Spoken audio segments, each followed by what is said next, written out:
Welcome to Sci-Fi Quantum Archives. Don't forget to like, subscribe, and explore. Children weren't allowed past the dry canal. Not after that winter when a boy went missing and came back with his voice half gone and his hair turned white. He never said what he saw, only kept scratching at his throat like something inside refused to come out. Since then, the elders marked the boundary with dyed ribbons and old censor posts no longer wired to anything. Still, everyone understood. No one crossed into that ruin alone. What once stood there had no name now. A collapsed settlement? A derelict checkpoint? The records were lost or buried on purpose. What remained were slabs of crumbling stone, blackened by heat or age, pocked by holes that might have been weapons' fire or just time's chewing. And in that husk of a place, something moved. Every day at a different hour. Never the same path twice. People called her many things. Ashmouth, Ragskin, the Bone Laugher. Stories changed with each retelling. Some claimed she spoke to animals. Others swore she ate them alive. One shopkeeper insisted he saw her drink from the engine coolant trench like a dog. No one ever challenged the stories. No one wanted to prove them false. From behind broken windows, locals watched. Thin limbs smudged with dust. Skin patched in oil and blood. Clothes shredded into straps barely clinging to a frame too light, too quick to track for long. She never knocked, never spoke. Just drifted between walls, barefoot, humming something no one could place. A tune that didn't belong here. Her laughter wasn't joyful. It scraped. Dogs barked when she neared. Not out of warning, more like confusion, as if they couldn't decide what she was. She didn't touch anyone. Not directly. Though once, when a merchant's daughter left a fruit basket at the ruin's edge, her hand returned without 2 fingers. Whether she bit or the girl fell on something sharp, no one checked. The merchant moved away that same week. Night came early near the ruins. Wind carried burnt plastic and distant alarms no one remembered triggering. Light refused to stay. Candles died faster when pointed toward that place, and screens fuzzed out if aimed in that direction. It was as if even machines recoiled. Teenagers dared each other to spy on her. Most never followed through. One boy did, climbed a leaning tower and swore she was dancing naked under the rainspouts, arms raised, muttering in tongues while black water ran down her back. He spent the next 3 nights curled up on the community steps, refusing to return home, whispering about eyes where there shouldn't be eyes. Adults stopped talking about her in the open. Only behind closed doors, with soft voices and stiff drink. The council refused to acknowledge her presence. When asked, they said no such person existed. When pressed, they changed the subject. But no one denied her. Not really. She lived too loudly in the silences of their streets. Every so often, food went missing. Tools, blankets, solar charges. Always the things left outside, unattended. Never from locked doors. Never force. Just gone. Taken by wind, people joked. Taken by her, they meant. Some thought she was a leftover experiment. A soldier damaged beyond repair and dumped when the war ended. Others claimed she crawled out of a crashed vessel, survived alone, and went mad. A few whispered she was punishment, living proof that this colony, already forgotten by the inner worlds, had been forsaken in full. No one approached. Not the healers, not the guards, not even the thieves. There was no profit in touching what smelled like death and memory. She had no name. Just a shape limping through dead spaces, mumbling to shadows, laughing when no one else did. And so, the town gave her distance. Stone-throwing children kept her surrounded by fear. Adults offered nothing but avoidance. Time wore her down, or maybe built her sharper. In the ruins, she remained, uninvited, unspoken, unclaimed. Waiting for no one. Trusted by nothing. Until someone finally stepped across the canal. Not with weapons. Not with questions. Just a bucket of water. And a sheet. Cargo haulers didn't stop long in that town. Too little to pick up, too much risk for what lay beyond the perimeter. Engines stayed hot, doors barely opened. When one did, no one expected anyone to step out. He came with no luggage. Just a satchel worn thin at the seams and boots too clean for someone who claimed to be passing through. No one asked where he came from. People here didn't press. Especially not when someone looked like they'd already lost more than they could explain. He spoke in coin and silence. Took a room above the abandoned chemplant, in one of the disused supervisor lofts patched with insulation foam and sunburnt tarp. At night, he used no lights. By morning, his footprints were the only sign he'd been there. Work wasn't hard to find if you didn't mind filth or danger. He didn't. Welded down power rails by hand. Rewired broken capacitor lines. Hauled insulation fiber without suit or mask. Took jobs others passed over. Always alone. No partner, no crew. Not even a comm. Locals tried to place him. Wrong accent. Wrong gait. Looked like military, maybe, but too slow, too careful. Eyes didn't scan like a soldier's. He watched like someone expecting pain, not threat.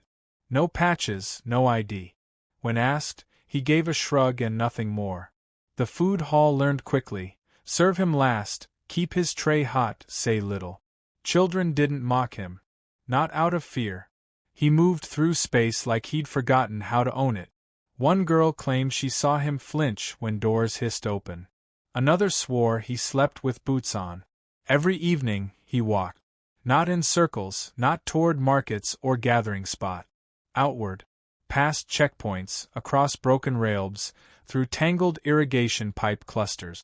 Always toward the boundary. At first, no one thought much of it. Maybe he liked quiet. Maybe he was scouting salvage. But he kept going. Past safe zones. Past where sensors still worked. Past the line marked by torn banners and rusted outposts no longer patrolled. Old men warned him. Let it go, they said. Let her rot. She's not yours to fix. He didn't answer. On the third week, someone followed him. A boy who once earned creds spying on smugglers. He never reached the ruins. Said the wind there pushed him back, thick with burnt copper and skin-warm dust. Said he saw movement between collapsed archways, something crouching, still, waiting. When he told the others, his voice cracked mid-sentence. After that, no one followed. From a distance, the man watched her. Never close enough to provoke. Close enough to see her drag a metal sheet through a garden of broken glass. Close enough to hear humming beneath her breath. Not melody, just a sound looped without end, low and breathless. Some days, he returned with wire bundles or old water filters. Others, with nothing but silence. He sat near the dry canal and looked toward the ruins as if expecting her to appear, even when she didn't. Dust coated his jacket. Sweat carved lines through grime on his neck. Still, he came. No one understood. No one asked any more. People whispered other names now, not for her, but for him. Fool. Touched. Marked. Someone said he left offerings. Just small things. Dried meat. Soap. Clean cloth. Not for trade. For her. Or for something beyond her. The purpose didn't matter. He wasn't trying to save her. That much became clear. Saving belonged to people who believed something had been lost. He looked like someone who'd already buried that belief. On the 5th week, someone spat at his feet. Told him to stop feeding the madness. He didn't move. Didn't look up. Just bent down, picked up the satchel, and walked into the lightless horizon past the canal. He never once spoke her name. Not because he didn't have one. Because no one had given her one. Not yet.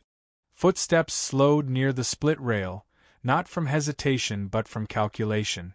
The ground dipped slightly at the corner where pipes once pumped recycled water into the last irrigation grid. That spot, half shielded by fallen beams and fractured concrete, offered a vantage no one used anymore. It stank of scorched plastic and animal waste, but no patrols passed it, no cameras faced it. Just enough cover to watch without being watched. Movement behind the ruins followed no logic. No rhythm, no route. She shifted spaces like drifting ash, unseen unless she wanted to be.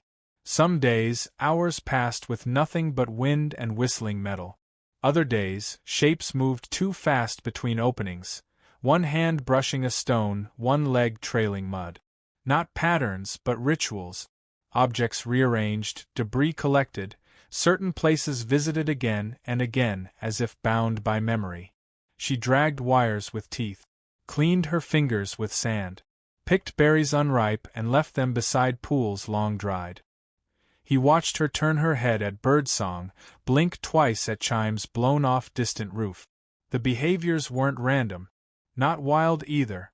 Somewhere in between, like language missing half its alphabet. He kept notes in his head. Never on paper. Townsfolk already doubted his sanity. He wouldn't hand them proof. One evening, the sun dipped behind the scrapyard towers, casting long shapes over the field. He knelt by the fence, pulled a small tin bowl from his bag, and placed inside a single roll, soft, fresh, still warm from a cookhouse no longer serving outsiders. He set it down on a slab stained with soot, adjusted it slightly until the lip faced away from the wind, then left without looking back. Morning came without fanfare. No footsteps, no trail. Just an empty slab and a bowl gone. Not knocked over. Gone. Lifted. No smile reached his mouth. No words. Just a nod to himself. Next evening, he returned with water, boiled, cooled, poured into a clean metal canteen with no label. He left it upright, sealed, beside a folded cloth. No sign of watching eyes. No rustle. No shift in the air. Still, he turned once before leaving, just once, as if to acknowledge something unseen. This time the bowl returned. Not in the same place. Not clean either.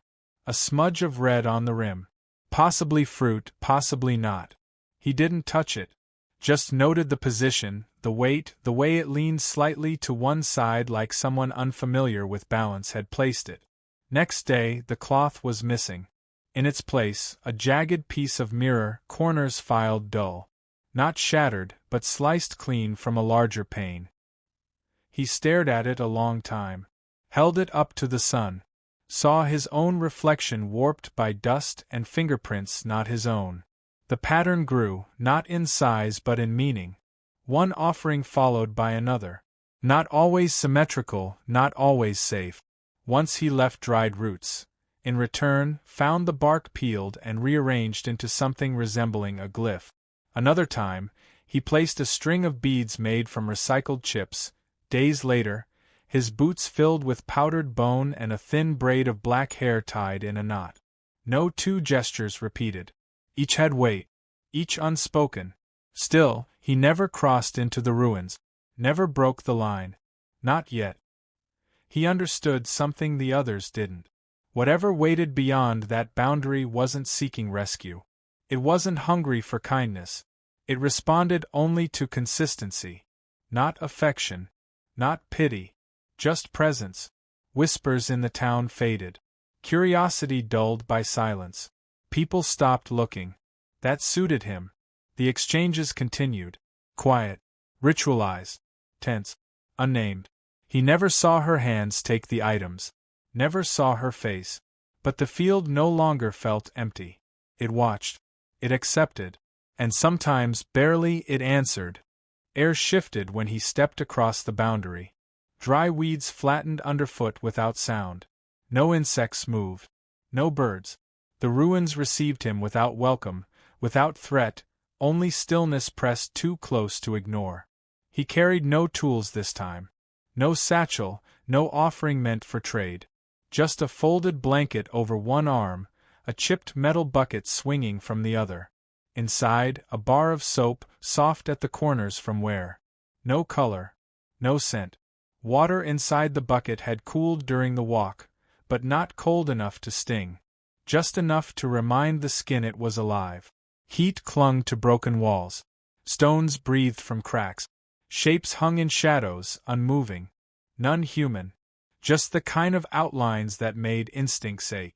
He didn't glance upward. Didn't scan the rooftops or check corners. He already knew she would see him before he saw her. That was the agreement.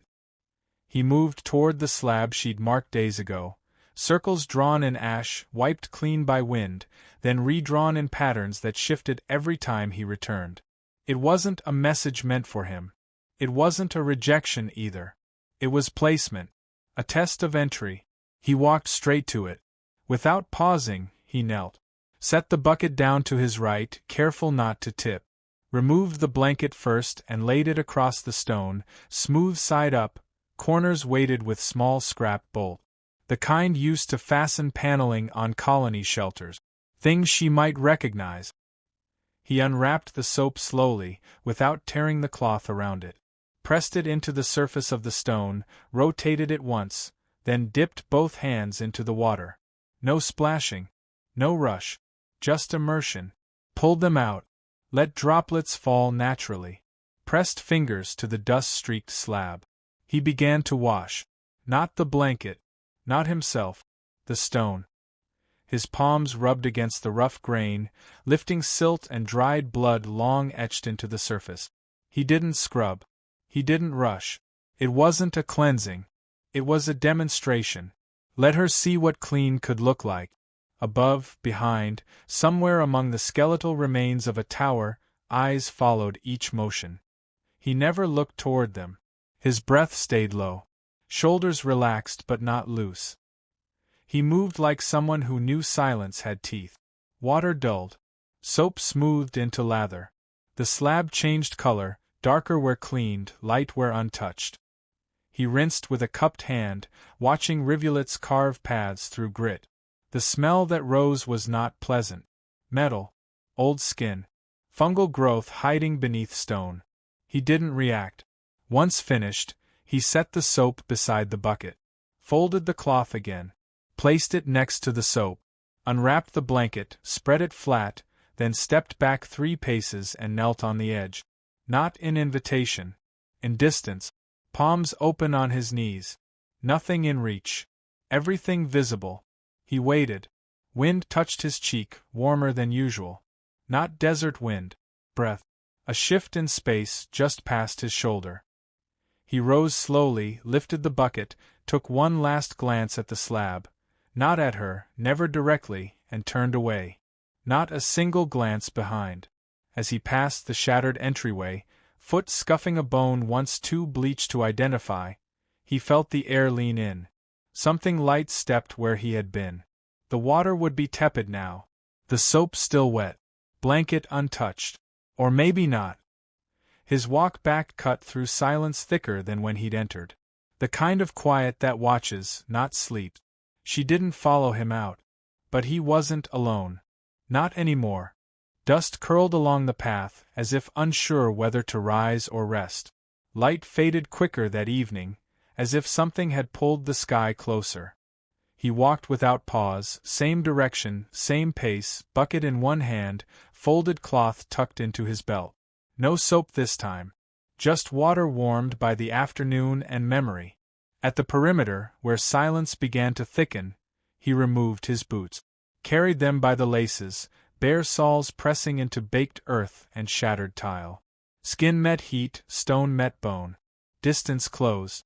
She waited where he'd left the blanket. Not seated, not standing.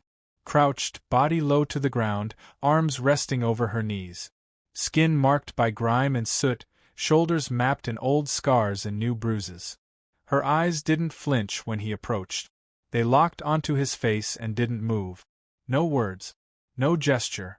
Only the kind of stillness that dared someone to break it. He knelt 3 feet from her. Set the bucket down without splash. His hands moved slowly, fingers wrapped the rim, tilted it forward just enough to show water was inside. Nothing else. No scent. No threat. Only warmth and patience. She didn't speak. He dipped his hand, lifted a small stream, let it fall back without sound. Once. Twice. A third time. Then held his hand out, palm up, fingers loose. She moved. Not fast. Not hesitant. Just near. Arms uncoiled, knees unfolded. Her posture shifted like a creature and used to vertical balance, like a body relearning its own frame.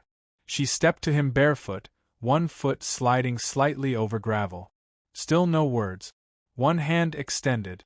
Her skin was rough, cracked in places where open wounds had closed without help. Ash clung to the webs of her fingers, dried blood beneath her nails. He didn't flinch. He lifted the bucket slightly, poured a stream over her hands, thin, slow, enough to coat, not cleanse. She didn't pull away.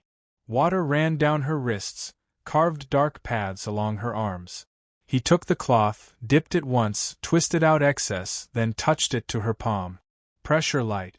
Motion circular. The way one cleans a surface without knowing how fragile it is beneath the grime. Her breath caught, not sharp, not loud. Just a shift in rhythm.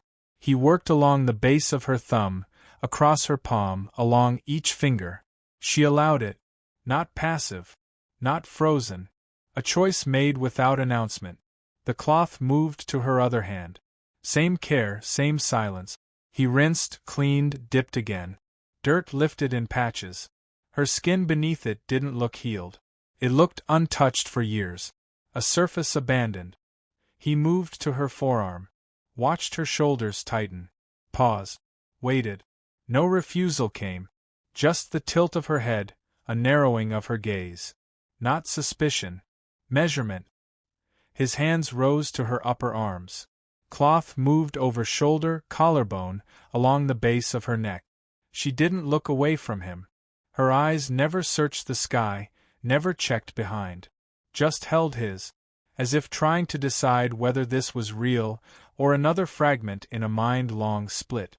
He reached for her face. She stilled. He paused with the cloth an inch from her jaw. Waited. The space between them filled with a different kind of air, heavier, warmer. Not discomfort. Not ease either.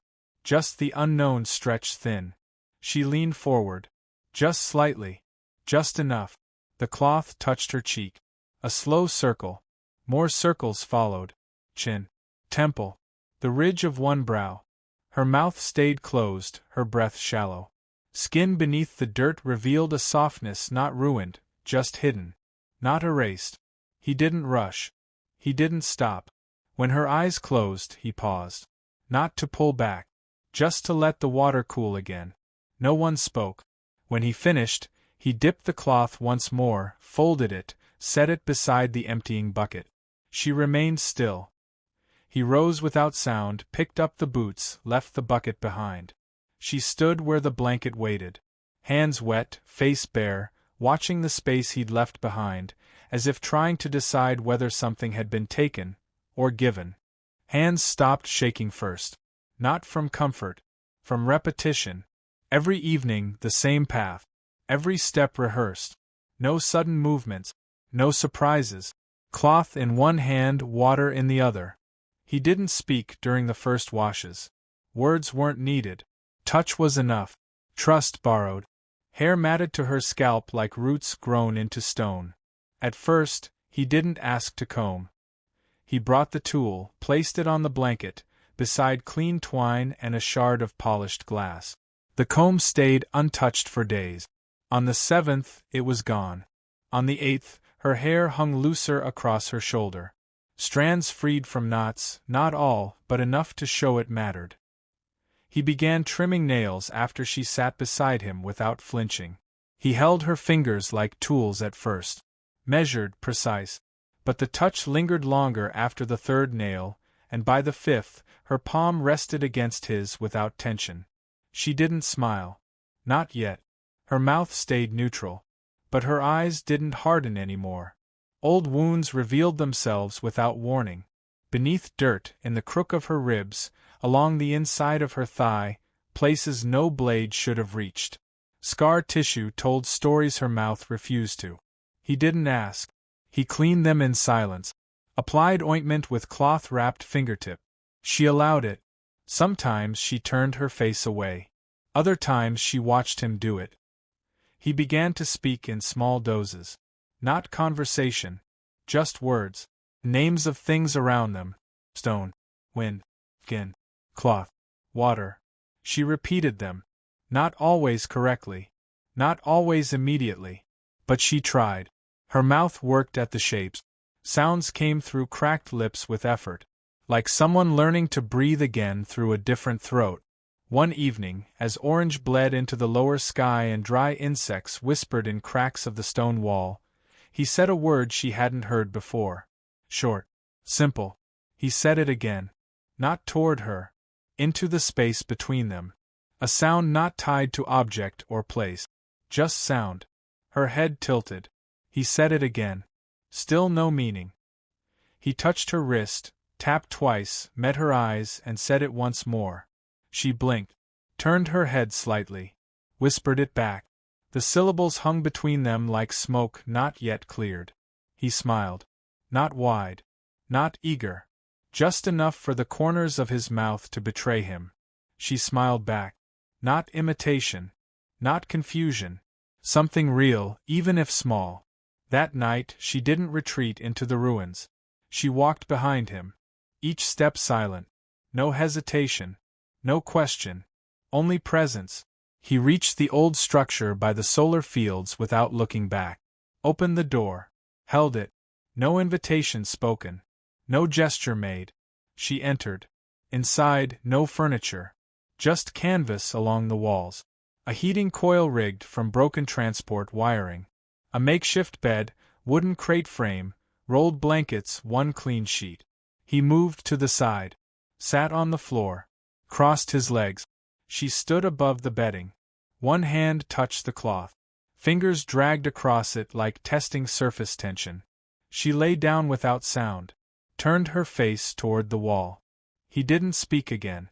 Outside, no wind moved. She whispered that name once into the dark. No one else heard it. But it stayed. It began with a child's question, loud enough to carry across the open market. Why does the dirt girl wear his coat? No one answered. A woman hushed the child with a grip too tight for kindness. Faces turned. Heads lowered. Silence bloomed. A grocer spoke next, quiet but not careful. Said he saw her at the well near dawn, crouched low, hands cupped like prayer, not drinking. Just watching her own reflection as if waiting for it to do something it hadn't yet. Someone else added she smiled at nothing. Not dreamily. Not soft. The kind of smile that doesn't belong to the present. Whispers passed faster than trade routes. People stopped using her name, the one given in private. They returned to older words. Ashskin. Bone laugher. Nightmouth. Invented ones too. Words that tasted better when fear needed disguising. A merchant claimed she spoke in broken terms while touching old wire scraps, mouth-shaping syllables that no common tongue carried. Not gibberish. Structured. Rhythmic. Not quite natural either. The kind of phrasing used in lock channels and battlefield. The kind only trained mouths could wrap around. Others dismissed it as madness. But one man didn't. An elder who'd survived the orbital strikes, the one who never left his porch, swore he'd seen her before. Not here. Not whole. But in fragments. Surveillance stills. Flash reports. A photo marked with classification seals burned into the corners. She had different hair in the file, he said. Shorter. Face bruised. Eyes vacant. No clothing except the restraint harness. He remembered because her wrists were shackled above her head and someone had scrubbed her name off the metadata. He remembered because the seal across the top wasn't from this colony. It belonged to a tier not meant to be seen. He remembered because that file was marked with an execution timestamp. Years ago. They told him his memory was slipping. But he didn't forget. Soon, old faces stopped showing up at the canteen. Neighbors locked their doors during daylight. Markets ran dry earlier. Conversations folded into coded glances and brief muttering. Even the ground seemed to change, dust shifting like breath held too long. One of the mechanics refused to enter the solar fields after dusk. Said he heard humming in triple time, too fast for a child, too smooth for a machine. One syllable repeated over and over. Mira, Mira, Mira. Said it wasn't the name that chilled him. It was the way it was said. Like a countdown. Fear came without event. No attack. No violence. Just a presence building like pressure in a clothes tank. Her walking through the town, not hiding anymore, was worse than if she'd vanished. Eyes forward. Shoulders loose. Not defiant. Just present. Just breathing. Just allowed. The man beside her did not explain. Didn't respond to questions. Didn't apologize for her presence. He stood at her side when she watched crowds move, when she ran fingers across the walls of abandoned checkpoints, when she bent down to trace glyphs in the mud with a piece of sharpened bone. Some accused him of possession. Others called it sickness. No one said the word love. It didn't fit what was happening. He spoke to her softly in public. Not often. Not performative. He said her name sometimes. She repeated it. Not for him. For herself. As if still deciding if the sound belonged. Someone spit at their feet once. A thin man with shaking hands and a patch over one eye. Neither of them flinched. The man who spat left the colony before sunrise. There were meetings behind locked doors. Agendas written in chalk then scrubbed clean. The council reconvened unofficially, asking old favor markers for information, searching orbital archives with bypassed filters. Nothing came back. Or too much came back. Files missing frames. Logs with timestamps erased. Names redacted into black bars thicker than the original font. The fear wasn't rooted in what she might do. It was rooted in the possibility that something far larger might remember her. She never threatened anyone. She didn't need to. She sat up without warning, body stiff, breath locked halfway between inhale and collapse. The scream came raw, a broken sound, not pain but resistance. Words spilled after, short, clipped, nothing human. Tongue twisted into precision cuts, vowels mangled into consonants too tight to belong to a civilian dialect. Not gibberish. Structured. Meant for command layers, not conversation. The room held her stillness like a threat. One foot pressed into the floor, toes flexed, one hand braced on the edge of the bedding. Eyes open, but not here. She looked past him, through him, at something that wasn't inside the room. Her lips moved again. Short phrases. Repetition. Cadence matched timing protocols, not speech. One word came back more than once. The same syllables in sequence, too sharp to be a name. He remembered it. Marked it silently. She stood and moved to the far wall. On her knees, fingernails scraping at the paint. Not random. Not destructive. She drew. Each stroke measured. Angled. Patterns formed that didn't belong to this colony or this planet. A triangle with broken corners. A vertical line through a closed circle. Symbols that read like encryption keys to those who'd been taught to forget. He didn't stop her. Watched. Waited. When her arm dropped, she sat back. Head tilted to one side, chest still rising too fast. Sweat beaded on her temple. Blood smeared from her cuticle. No tears. That night, he didn't sleep. At dawn, he left without explanation. Walked into the city's lower quadrant where smugglers pretended to be mechanics and nobody asked questions without payment first. He handed over names. Numbers. Descriptions too careful to be casual. Got silence in return. The kind that means too much was understood. He didn't stop. Moved through back channels. Paid for entry into dead archive vault. Used wiring clearance he wasn't supposed to still carry. Pulled military records from shadow layers. Cross-referenced ship logs against old tribunals. Matched symbols from her wall to decommissioned code dialects used only in interrogation fleet. Most of the files returned blank. Not empty. Blank. Information had been scrubbed with surgical intent. What remained held fragments. References to cortical drilling, memory destabilization, sensory collapse testing. One file listed her designation beside a code block flagged for immediate erasure. The erasure had failed. Her face never appeared in full. Only pieces. A cheekbone profile in a group photo. A reflection in a cell door window. A silhouette behind a one-way mirror. No name. Only her voice, captured in one transcript. Translation failed. The system flagged the speech as non-native. Manual note added in the margin. Subject repeats phrase as identity assertion, not request. Suggest language is recursive. He copied the phrase. Returned home with it pressed between his ribs like shrapnel. She stood in the same spot, palm pressed to the wall where her markings had dried into the plaster. When he entered, she didn't turn. Just raised her other hand slowly, thumb tracing a shape into her own skin. A circle. A line. A broken triangle. He spoke the phrase aloud. She froze. Shoulders lifted once. Sharp breath. Not startled. Recognizing.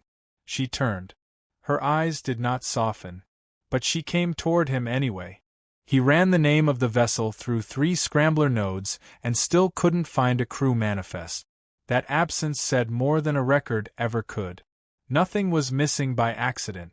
Nothing left behind without permission.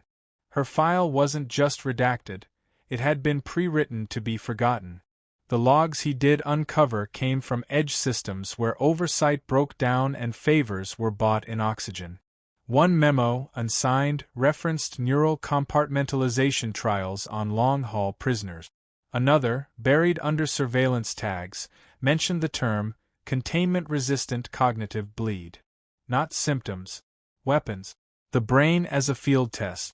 Memory as infection. He recognized the diagrams. Lateral cortex dividers. Syntactic rewiring through chemical pairing. Sensory overstimulation tied to identity decay. She wasn't treated. She was formatted. Torn open, not for healing, but for storage. Still, one phrase kept returning. Recurrence index marked at over 80%. Same syllables repeated under sedation, during stymied wake cycles, even while unconscious. Not a code. Not a cry. A name. Not the one he gave her. The one they failed to erase. He searched the markings on her skin again, not as wounds, but as entries. Scar tissue shaped by heat lines too uniform to be accidental. Patterns matched with interface points used in earlier prototype control band. Her arms bore traces of clamp bruises. Her spine held the indentation of an access port no longer there. Skin grew back over metal. Flesh accepted what was implanted, but not what it meant. She began drawing differently. Symbols evolved. Not random, not repeating. Sequences extended beyond language. Geometric abstractions laced with mathematical balance. She didn't explain them. Just placed them where light hit only briefly. Corners. Undersides of stairwells. Inside her own clothing. One night, she spoke during sleep. Not mumbling. Recitation. He recorded it without sound. Cross-referenced the phonemes through rogue syntactical databases. Buried inside one system, a handler log opened by mistake. The symbols matched activation codes for embedded orders in soldiers conditioned to forget their mission until reset. She was one of them. Except something failed. Or something refused. He remembered how she first looked at him, not blank but distant. Not unaware but unwilling. As if something inside was holding a door shut without knowing why. Every gesture since had not been learning. It had been rebuilding from splinters. She was not broken by chance. She had survived a design. His chest pulled tighter the longer he read. The information she still carried, unspoken, unfinished, embedded in memory cross-sections, was enough to invalidate an entire tier of sanctioned projects. If she was proof, others might still be out there.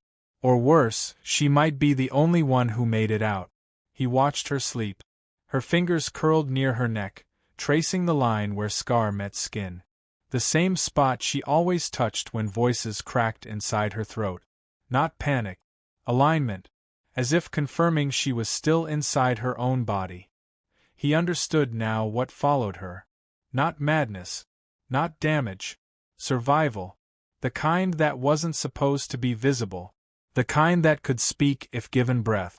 The kind they would burn whole systems to silence. She was never dangerous because of what she might become.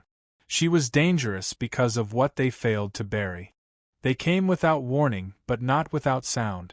Too many boots for a retrieval squad. Not enough for diplomacy. Engines didn't idle. They landed fast, sharp, mouths full of code and eyes hidden behind tinted masks. No insignia. Just matte black plating and filtered voices that didn't ask who, only where. The first door kicked open wasn't even locked. He was already gone. She wasn't there. They searched like men told there was something worth burning. Not prisoners. Not targets. Evidence. Walls torn apart, bedding ripped into fibers, ground scraped for biometric residue. Nothing found. Not enough to prove presence. Not enough to justify fire. They left before sunrise, but not before letting one file leak into the town's network, a silent threat. A face. A name. One that didn't match the one whispered here. But she was already far beyond reach. He took her into the wastelands without direction. No map. No signal. Only the pull of instinct and absence. Heat carved the path. Wind stripped everything that wasn't needed. She followed because she chose to. No memory weighed heavier than the one of staying. Each day less fear. Each night more clarity. They built nothing for weeks. Moved when the air changed. Drank from ground pockets lined with old sediment. Shared silence until it softened. Language returned slowly, her voice clearer, phrases fuller. Not from recovery. From choice. She spoke because he listened. They found the valley by accident or by fate. Green clung to its edges like a secret refusing to die. Water moved underground, rising in small pockets where roots had already learned to survive. Birds they didn't recognize cried at dusk. Soil cracked easily, ready to hold weight. He didn't call it home at first. Neither did she. But their hands shaped it anyway. Stones stacked into walls. Canvas stretched over wood. A fire pit dug deep with a ring of broken glass pressed smooth by time. Nothing symmetrical. Everything touched. No guards. No cameras. Only listening. Each morning she woke first. Checked the perimeter without alarm. Stepped barefoot across tilled rows, fingers brushing stalks of dry grain and blackroot. Each plant placed by her, not for food but for rhythm. Living things reminded her what she was not anymore. He carved a name into the doorframe. Not his. Not hers. The one she had whispered in sleep without knowing. Letters clean. Shallow. Just deep enough to hold shadow. Nights came without weight. She didn't sleep curled anymore. Arms stretched across worn fabric, breath slow. No more speaking in tongues. No more shapes drawn on the walls. Just stillness, full and chosen. He sat beside her sometimes, not to guard, not to soothe. Just to be where she could find him. She didn't thank him. He never asked for it. Her body, once angled in defense, now moved without calculation. Her eyes no longer scanned for exit. They lingered. Once, she found a small bird caught in wire near the garden. It thrashed until her hands reached it. Not to trap. To hold. She unraveled the line, pressed the bird close, waited until it stopped trembling, then opened her hands. It didn't fly away. Neither did she.